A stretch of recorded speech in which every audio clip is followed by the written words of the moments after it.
Hello, Assalamualaikum, it's me again and welcome to my new video. Jadi untuk video yang baru ni, aku dah figure out apa yang aku nak sembang. Disebabkan oleh waktu-waktu pandemik ni, kita pun dah nak berakhir di fasa pandemik, kita dah nak masuk endemik. So, aku nak bercerita kan, sebab kita dah nak hujung-hujung, boleh dikatakan kita sedikit sebanyak mampu menangani COVID-19 ni dengan pemberian vaksin semua tu kan. Dan banyak dah beberapa sektor yang dah akan dibuka. Jadi ini adalah beberapa cara, okay, ataupun cadangan aku bagaimana untuk kita ni mewujudkan satu sistem politik yang bersih dan matang. Wah, bersih dan matang. Setelah aku membuat kajian sedikit lah, tak banyak pun, ada beberapa perkara yang perlu dilakukan oleh tak kisahlah Perdana Menteri itu sendiri, ahli kabinet itu sendiri, ataupun ahli parlimen, menteri kabinet itu sendiri. Okey. Baiklah, yang pertama aku fikir macam setiap ahli politik yang telah dipilih oleh rakyat sendiri, apabila mereka telah diangkat, mereka mestilah mengisytiharkan harta. Apa itu pengisytiharan harta?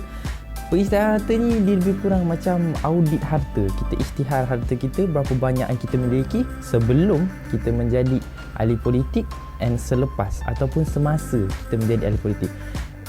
Benda ni memang perlu, sebab apabila kita telah dinaikkan pangkat, kita ada di dalam beberapa kementerian-kementerian yang besar, ia melibatkan antara kita dengan wang ringgit yang sangat-sangat banyak, dengan tender, dengan kontrak. Ini sekaligus untuk dapat, ya, supaya untuk mengelakkan rasuah, penyalahgunaan kuasa, penyelewengan, itu semua berbeza di dalam kategori yang berbeza. Tak kisahlah pecah amanah ke, rasuah ke, penyelewengan ke, ataupun pecah amanah. Sebab ia melibatkan satu nilai yang besar, sangat-sangat besar, berbilion, berjuta. Sampai kan kita pelik macam mana seorang Perdana Menteri kan, dia boleh gajinya sehingga 100,000. Gaji ahli parlimen berbeza, Menteri Kabinet berbeza.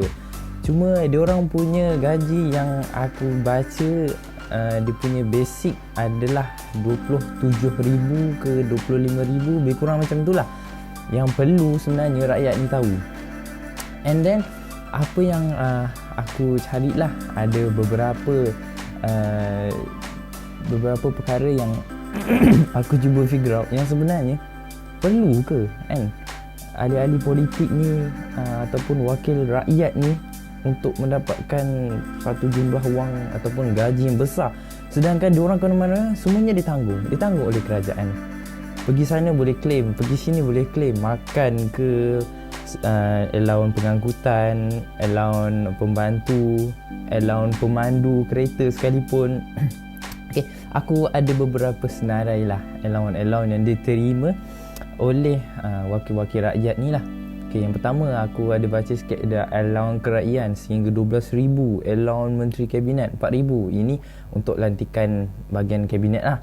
Allowance perumahan 4,000, tidak boleh tuntut jika tinggal di kediaman rasmi. Nampak tak? Kediaman rasmi, sedangkan ahli politik juga ditanggung dari segi kediaman rasmi ya. Lepas tu allowance pembantu rumah, oh dahsyat, 2,500. Allowance pemandu 2,500.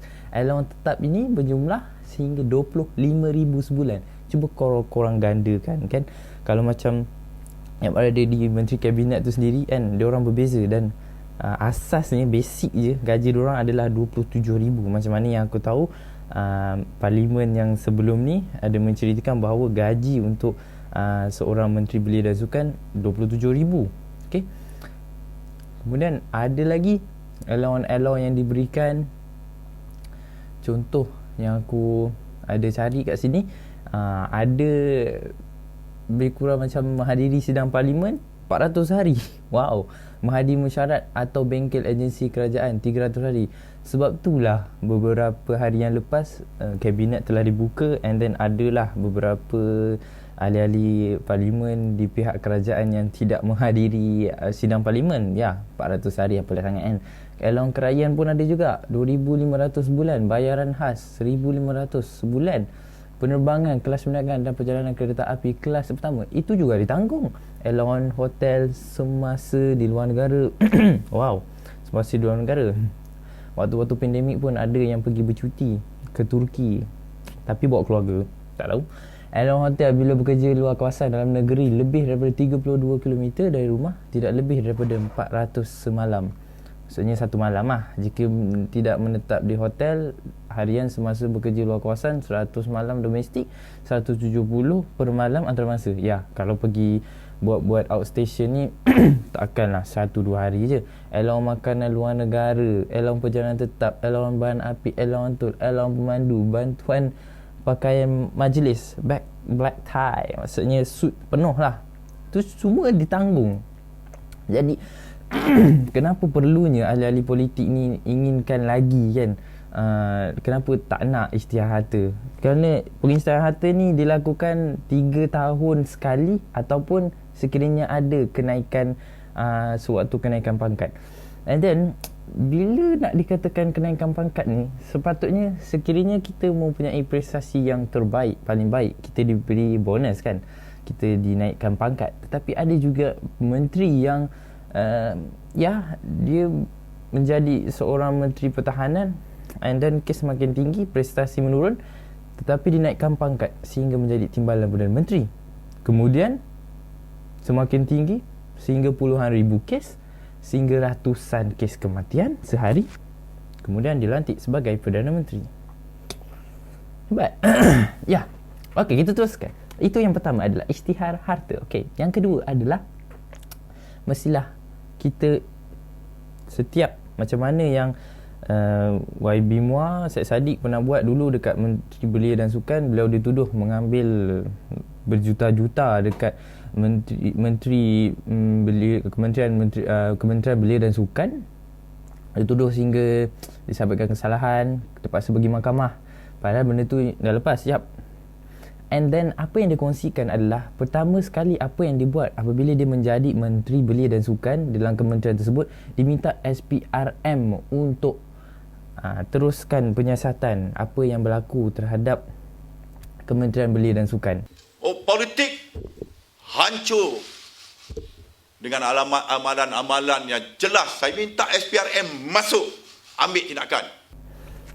Dikatakan ada korupsi, ada penyalahgunaan kuasa, dan sebenarnya untuk untuk panggil SPRM ni untuk siasat kementerian-kementerian yang besar lah, terutamanya lebih-lebih lagi macam Kementerian Keuangan, Kementerian Jabatan Pengangkutan Jalan, Kementerian Kesihatan sekalipun, Kementerian Belia dan Sukan, even Kementerian Kesihatan pun ya, why not? Kita nak elakkan daripada orang kata kroni-kroni diorang simpan, diorang jaga diorang ni kan. Saya melawan rasuah dalam pasukan, dan saya lihat dalam politik rasuah berlaku merata-rata tempat. Why can't they think about it?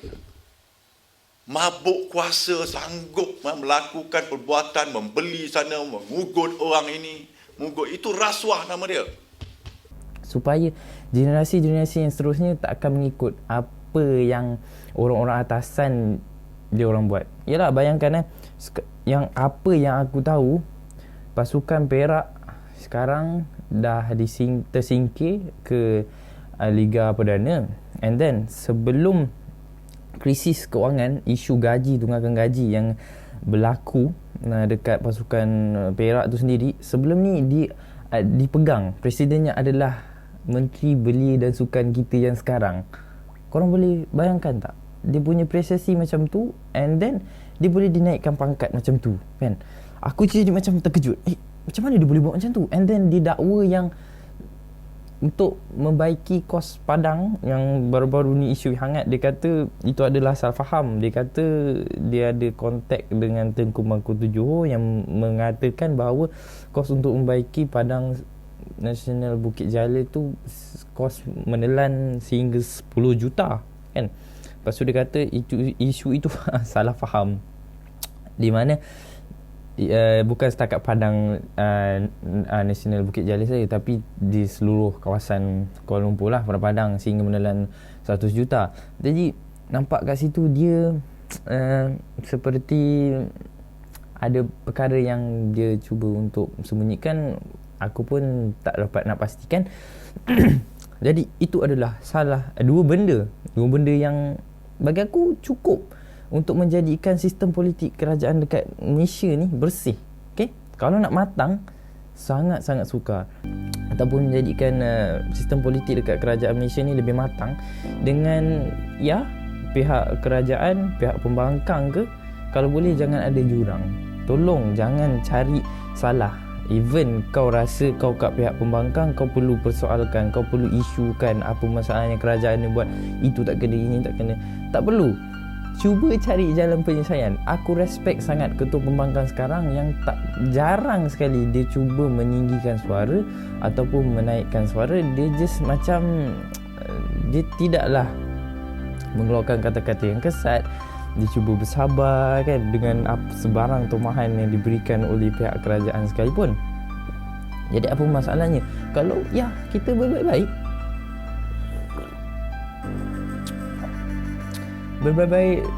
kita hormat. Senang cerita, kita hormat. Macam mana yang Perdana Menteri sekarang aku menyokong, di mana pelan pemulihan negara diajak sekali untuk pihak pembangkang join sekali untuk atasi masalah, tak kisahlah vaksinasi ke COVID ini juga kan. Kalau kita tengok macam mana dekat Indonesia diorang buat satu politik yang bagi aku cukup matang, di mana Presiden Joko Widodo ni aku respect lah, dia boleh handle rakyat Indonesia yang berjuta, hampir dekat 70 ke 80% yang menyokong Presiden Joko Widodo. Apa yang dia buat? Dia melantik seteru politik ni, which is pesaing dia waktu pilihan raya tu, nama dia Prabowo Subianto, menjadi sebahagian anggota kabinet pentadbirannya. Prabowo yang juga pecah Jokowi ketika pilihan raya presiden dilantik sebagai Menteri Pertahanan atas pengalamannya sebagai bekas Lieutenant General Tentera Nasional Indonesia. Apa masalahnya kan? Macam aku respect Tengku Zafrul, even though dia bukanlah seorang ahli politik, namun dia dilantik disebabkan oleh credibility dia. Memang dia boleh buat kerja, memang dia boleh mampu membantu. Sebab tu sampai sekarang aku macam tak kisah pun kalau kita tak ada timbalan Perdana Menteri. Dah beberapa kali kita bertukar Perdana Menteri namun tak ada timbalan Perdana Menteri. Tak ada masalah. Kalau memang dia boleh diharapkan, contoh macam YB Muar sekalipun, aku bukanlah menyokong dia 100%, tapi apa yang dia cuba buat untuk generasi muda ni aku sangat-sangat respect. Macam Kari Jamaluddin, YB apa? Tak ingat lah. Kari Jamaluddin tu dia memang bagus, tak ada masalah. Sebab tu dia masih kekal lagi dalam bidang kesihatan. Mula di sains teknologi, and then dia dinaikkan pangkat lagi menjadi Menteri Kesihatan. Even though dia letak jawatan lah dekat sains dan teknologi. Jadi tak ada masalah. Memang dia ada credibility, dia ada kemampuan. Kita boleh tengok dekat situ. Tak perlu macam kau stick dengan aku, bila aku naik aku akan bawa kau sekali. Macam itu orang panggil kroni. So itu masalahnya sekarang. And then last but not least, aku nak cerita sebenarnya ringkas je. Sebenarnya dekat Malaysia ni yang resis dua pihak je, ahli politik and then wartawan. Itu saja. Jadi kita akan menyambut pengisytiharaan mungkin bulan 10 atau bulan 11 Malaysia akan mengisytiharkan endemik katanya lah. Jadi perlu ke sebenarnya endemik ni? Aku akan cerita untuk video yang seterusnya. See you soon. Bye bye.